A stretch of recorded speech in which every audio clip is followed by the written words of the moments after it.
Hello, people of the internet. I'm Ron Plum. Welcome back to the Madden Legends tournament. We're in week 12 of the AFC and changes things up from the traditional formula, I guess.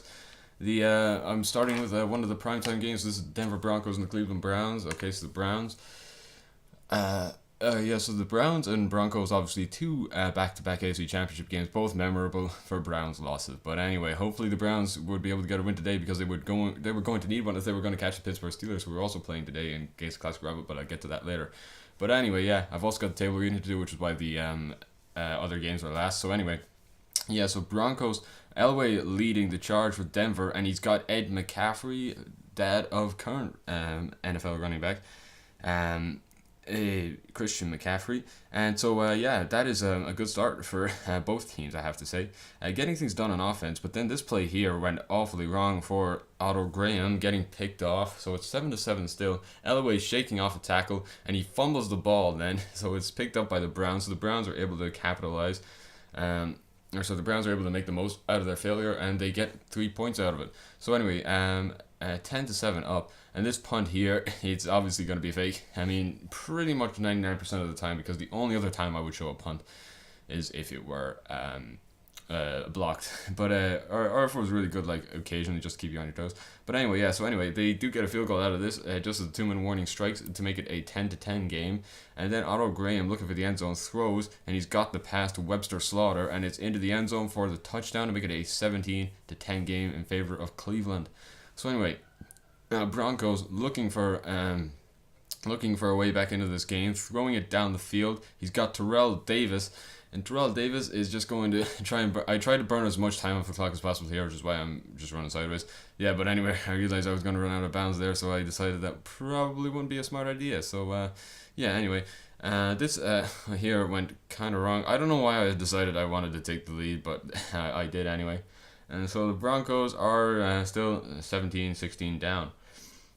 But anyway, Elway wasn't going to be kept out of the game for long, and he just floats it up there for Ed McCaffrey. McCaffrey in for his second touchdown of the day. So anyway, John Elway is having a really good game. Aside from that fumble, he's been doing very well. So anyway, 22-17, have to go for two this time. So throwing it, and is knocked out of the hands of, I believe, Terrell Davis again. But anyway, yeah, doesn't matter. 22-17 up, and Webster Slaughter gets the ball, and now he's going to just... it's excellent blocking from the Browns, but it's all thanks to Webster Slaughter that the Browns are able to punch this in for the score immediately after taking the wind out of the Broncos' sails to put themselves up by 23-22. The Browns to add insult to injury, show the Broncos how to get a 2-point conversion to make it a 25-22 game. So Elway goes to his right. He's got Ed McCaffrey, who's been keeping the Broncos in this game all day long. And he's into the end zone now to make it a 29-25 game. Otto Graham looking for a pass, rolls out to his right. He's inside the end zone. He needs to get rid of the ball quickly. He throws across the middle, and he's intercepted.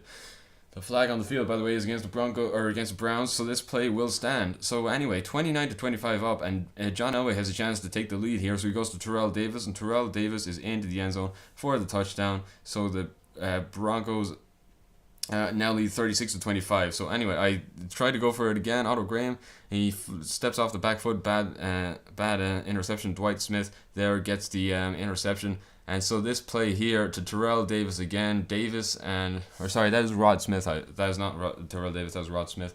Got mixed up with the 8 and the 3 there. But anyway, So Terrell Davis, Rod Smith. Fuck, I can't even get it right then. Anyway, so yeah, I put on Bernie Kosar. I can't remember if it was Bernie Kosar or Brian Sipe. And I put him on 43-28. And it's Brian Sipe. And Sipe throwing over the middle, and it's tipped and picked. And so the Broncos 43-28 winners. I mean, that is a bad deal for Cleveland, but they could at least hope the Oakland Raiders would stop the Pittsburgh Steelers. So anyway, this is obviously a classic rivalry in the AFC. You got the Immaculate Reception, all those AFC Championship games, and the Raiders did come up with 1 or 2 wins. It wasn't all one-way traffic, but the Raiders now need a win to stop the Steelers. I mean, it's obviously nice to stop your division rivals or stop your conference rivals from winning anything. So Marcus Allen there off a screen pass, picking up a huge chunk of yards. I mean, that is just huge for the that is just huge all around for the Steelers. So anyway, pretty big. And then this pick six here from Mel Blount. I mean, that is the first score of the game. You know, first score of the game is a defensive play. I mean, that is a very rare sight. And then to make things even more strange, Roethlisberger going over the middle, or sorry, that is Bradshaw going over the middle. The Steelers look like they might have a good offensive day. I mean, it's not that the Steelers are bad on offense. It's just that, they're not like a team you would typically think of as being that good on offense. So anyway, this play here, I don't know why I'm showing it, but anyway, I guess I am. So anyway, here's what happens. Oh yeah, I remember now. Anyway, that fumble, and it's kicked forward by picked up by Howie Long, and Howie Long kicks it and picks it, and he's also the dad of current NFL player, two-time Super Bowl champion Chris Long, who played for the Eagles and last year played for the Patriots. So yeah, he's doing well. I mean, that's a pretty big family to be a part of. Yeah, so anyway, Bradshaw going to his right, going to his left, he's picked off, and so it sets up Ken Stabler to get to Freddie Biletnikoff, and Freddie Biletnikoff is into the end zone for the touchdown.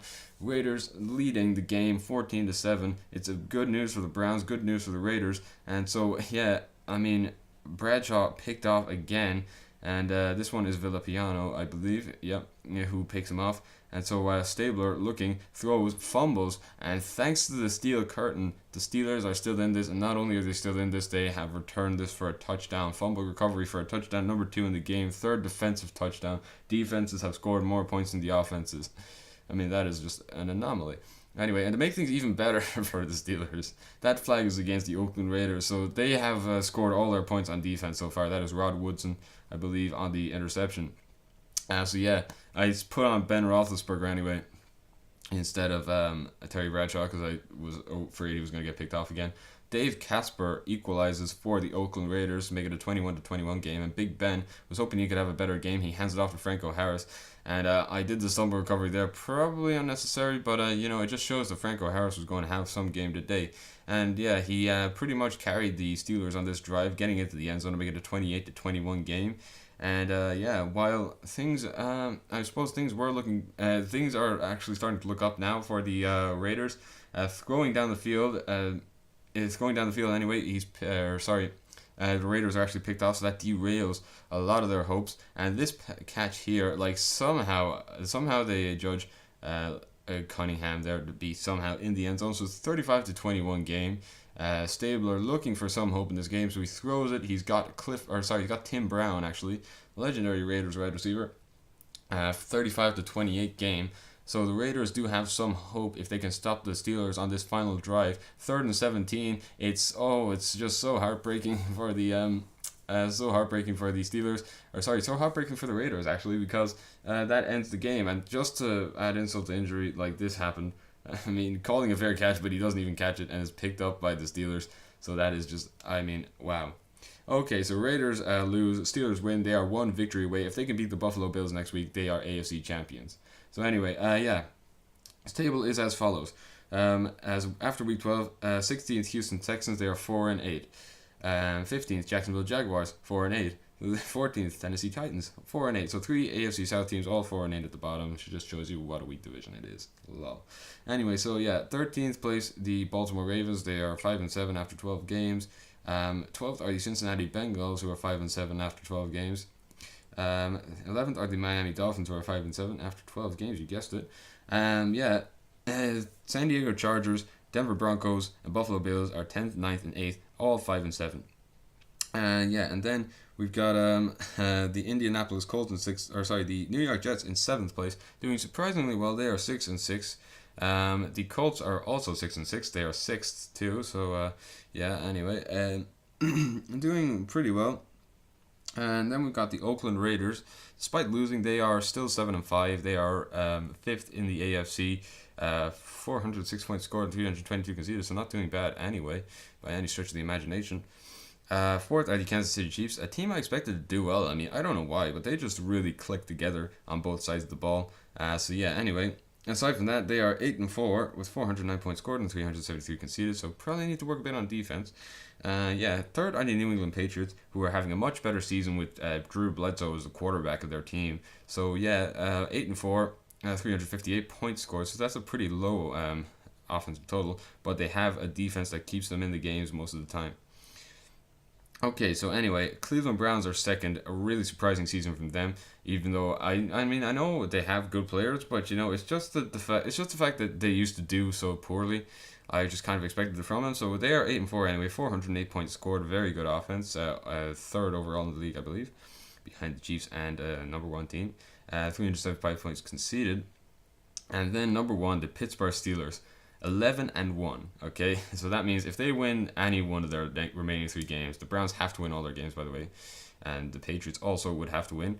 Chiefs can still catch them realistically, but I would kind of consider the Browns and Patriots to be the two teams that could potentially win the AFC over them. So anyway, yeah, Steelers 11-1, 420 points scored, 266 conceded. That is the best offense and defense in the AFC. Shows you why they're top, and shows you why the Steelers are such a good team. I mean, 6 Super Bowls, no team has that.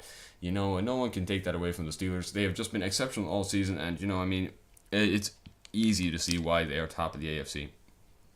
And I mean, you know, I don't want to I don't want to curse any team so far, but I think if I were to make predictions for what the Super Bowl of this Legends tournament is going to look like, I would say San Francisco 49ers and Pittsburgh Steelers all day, just because they are such dominant teams. But that is a long way away. We've still got 3 weeks to go in the AFC, and then we can look at the playoffs, see who's in that, and then we can have the playoffs, and then we will have a winner. So anyway, guys, I have a plan. Thank you for watching my videos. And if you'd like to see more videos like this, then please like, comment, and subscribe. And until next time, guys, I will see you in the next video. Take care and have a good day.